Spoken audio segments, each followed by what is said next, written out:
క్రైస్తవ సోదరీమణులకి, ప్రత్యేకించి మన నెల్లూరు నగరానికి, నెల్లూరు జిల్లా వాసులయ్యింది నారాయణ గారి మీద మా మీద ఉన్న అభిమానంతో ఇక్కడికి విచ్చేసిన క్రైస్తవ సోదరీమణులందరికీ నా క్రిస్మస్ శుభాకాంక్షలు.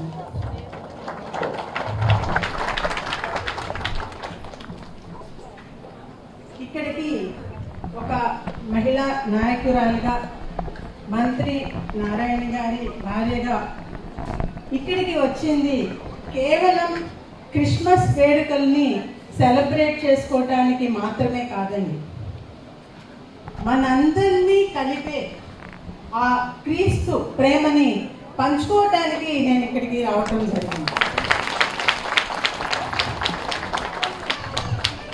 ఈ క్రిస్మస్ పండుగ ప్రపంచవ్యాప్తంగా ఖండాంతరాలలో మనము జిల్లా గురించి మాట్లాడుకుంటున్నాం, నెల్లూరు నగరం గురించి మాట్లాడుకుంటున్నాం.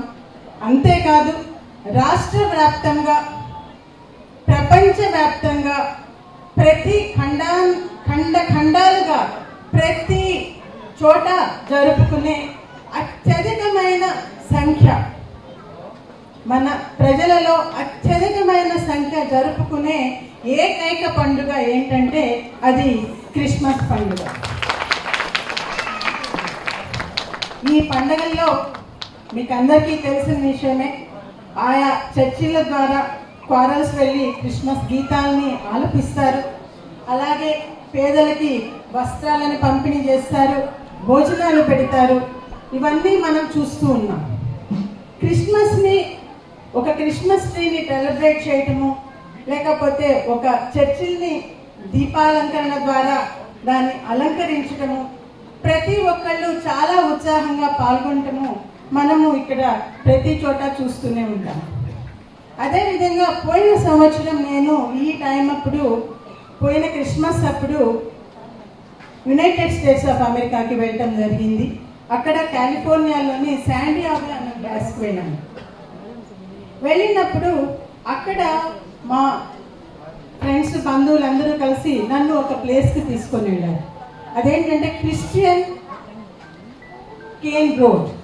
ఇది ఒవిడియో అని కూడా పిలుస్తారు ఆ ఏరియాని. అది ఎలా ఉంటుంది అంటే ఇప్పుడు సపోజ్ మన నెల్లూరు నగరంలోనే తీసుకుందాం, ఒక మాగుంట లేఅవుట్ ఏరియా లాగా, లేకపోతే ఒక హర్నాథపురం ఏరియా లాగా, లేకుంటే ఒక స్టోమస్పేట్ ఏరియా లాగా ఉండే ఒక ప్రాంతం అనుకోండి. ఆ ప్లేస్లో అది అక్కడ ఎందుకు అందరూ వెళ్ళి అక్కడ వేలాది మంది వెళ్ళి అక్కడ చూస్తారు ఏంటంటే ప్రతి ఇంటికి ఒక విధమైన డెకరేషన్ ఉంటుంది. ఒక్కొక్కరికి ఒక్కొక్క డెకరేషన్ ఫిక్స్ చేసి ఉంటుంది అనమాట. ఆ ఏరియాలో ప్రతి ఒక్కళ్ళు ఖచ్చితంగా వాళ్ళ ఇంటిని ఆ రూపంలో డెకరేట్ చేసి పెట్టారు. ప్రతి ఇంటి ముందు ఉంటుంది డెకరేషన్, ఫుల్ డెకరేషన్ ఉంటుంది. ఆ నెల రోజులు కూడాను ఆ డెకరేషన్కి ఎలక్ట్రిసిటీకి అయ్యే ఖర్చులు కానీ అవన్నీ కూడాను గవర్నమెంట్ వారే భరిస్తారు. అది ఒక ఆనవాయితీగా వస్తుంది ఆ ప్రాంతంలో. ఒకవేళ ఆ ఇంటి వాళ్ళు సపోజ్ కొన్ని సంవత్సరాలుగా జరుపుతూ ఉన్నారు, ఆ ఇల్లు వేరే అమ్మేసుకొని వెళ్ళాలనుకున్నారు, అది అమ్మి వేరే వాళ్ళకి హ్యాండ్ ఓవర్ చేసేటప్పుడు కూడాను ఎలా ఉంటుందంటే ఆ ఇంటికి ఏదైతే ఒక అలంకరణ అప్పగించి ఉంటుందో అది వచ్చిన వాళ్ళు కూడా ఖచ్చితంగా కంటిన్యూ చేయాలి. ఆ రకమైన ఒప్పందము వాళ్ళు గవర్నమెంట్ వాళ్ళకి ఇవ్వాలి. ఆ విధంగా ప్రతి ఒక్క ఇల్లు సెలబ్రేట్ చేసుకొని చేయటం జరుగుతుంది. అంటే ఎందుకు చెప్పానంటే ప్రతి ఒక్కరు ఎంతో ఆనందంగా దీన్ని సెలబ్రేట్ చేసుకోవటం జరుగుతుంది. అయితే క్రిస్మస్ అంటే నాకు అర్థమైనంత వరకు రంగురంగుల దీపాలే కాదు, జస్ట్ డెకరేషన్స్, సెలబ్రేషను, ఆనందపడటం ఒక్కటే కాదు. క్రిస్మస్ అంటే మానవాళికి, మనందరికీ కూడా శాంతిని, కరుణని చూపించటానికి, తర్వాత మన మానవులందరినీ రక్షించటానికి, మనము తెలియక చేసిన పాపాలను క్షమించటానికి, తన ప్రేమని పంచటానికి ఆ దేవుడే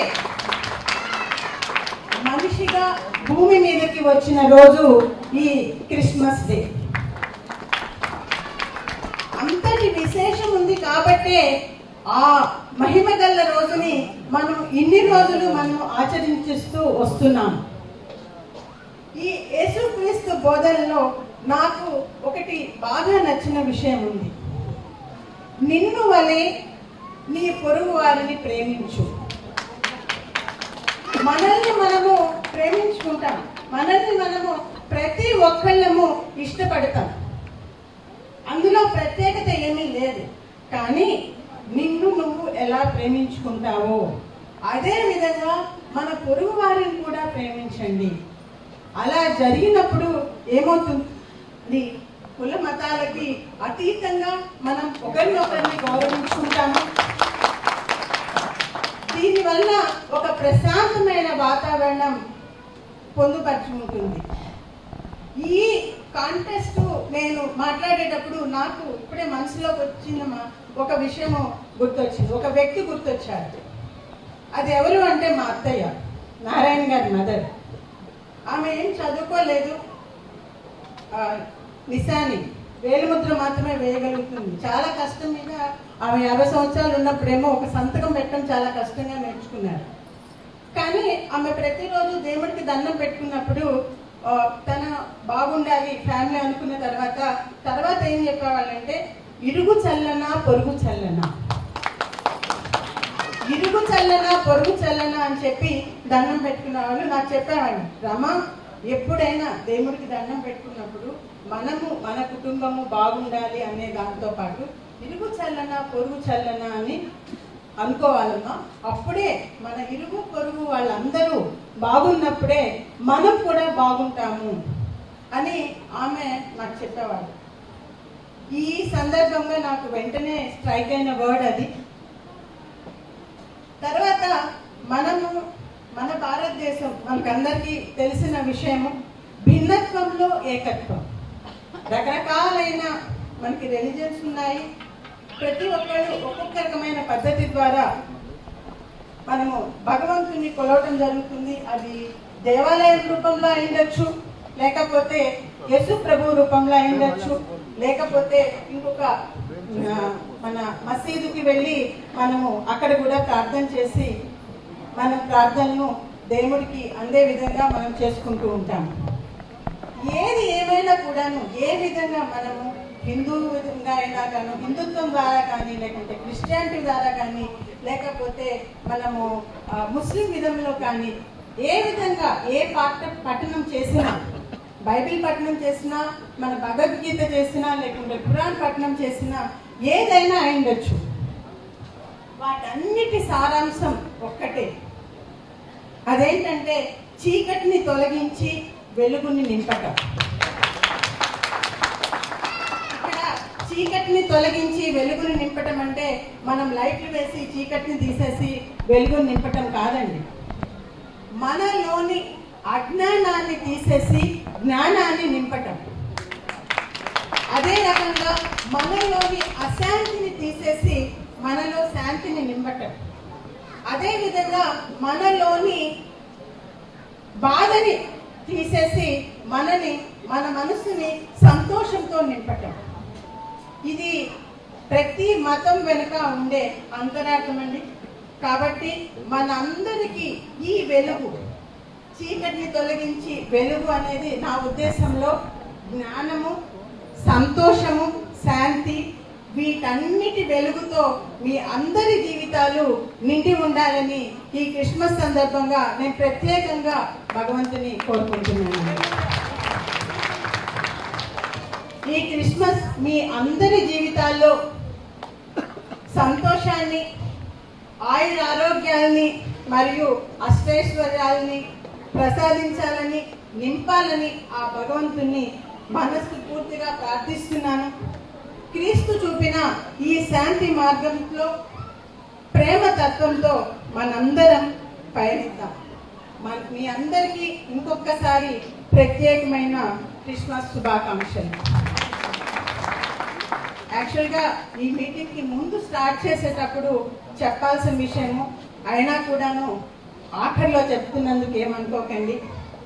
వేదికను అలంకరించి వారి యొక్క ప్రత్యేకమైన మనకి సందేశాన్ని ఇచ్చిన డాక్టర్ మల్లి దోర్సానం గారికి, తర్వాత సిహెచ్ ఉషా కిరణ్ గారికి, ఐఆర్ఎస్ ఆఫీసర్ గారికి, తర్వాత డేవిడ్ దయాసాగర్ గారు మనకి ఆయన ప్రార్థన చేయబోతున్నారు.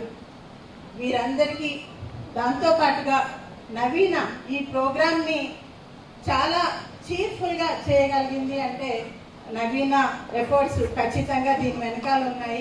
వీరందరికీ నాకు ప్రత్యేకమైన ధన్యవాదాలు. ఇందాకట పొదలకూరు క్రిస్టియన్ సెల్ నుంచి వచ్చి తమ అత్యద్భుతమైన తమ ప్రదర్శనతో నాటక ప్రదర్శనలతో మమ్మల్ని అందరినీ చాలా మైమరిపింపజేశారు. అంటే అది చూస్తూ ఉంటే ఎలా ఉండిందంటే కళ్ళకు కట్టినట్టుగా ఉంది అని అంటారు. ఎవరినైనా ఏదైనా డిస్క్రైబ్ చేయడానికి కళ్ళకు కట్టినట్టుగా చేశారు అంటారు. అది మీరు నిజంగా నిరూపించారండి. ప్లీజ్ మీ అందరికీ ఒక్కసారి నిలబడితే.